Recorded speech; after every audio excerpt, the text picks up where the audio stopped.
Hey guys, welcome back to the channel. In today's video, I'm going to show you how to send large videos, even 10 gig or more, in WhatsApp.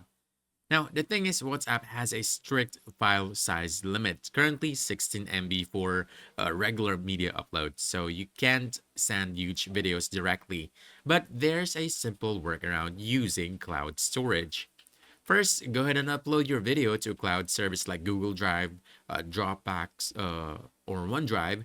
And once the video is fully uploaded, what you want to do is you want to copy the shareable link for that file.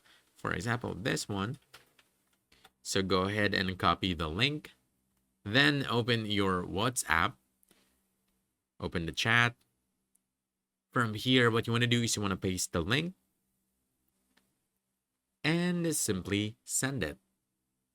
Your friend can click the link to stream or download the video from the cloud, no compression or file size limit issues. So basically, for videos over a few gigabytes, using a cloud link is the easiest and safest way to share without losing quality. And that's about it. If you found this helpful, don't forget to hit that like button, subscribe for more quick guides, and I'll see you in the next one. Thanks.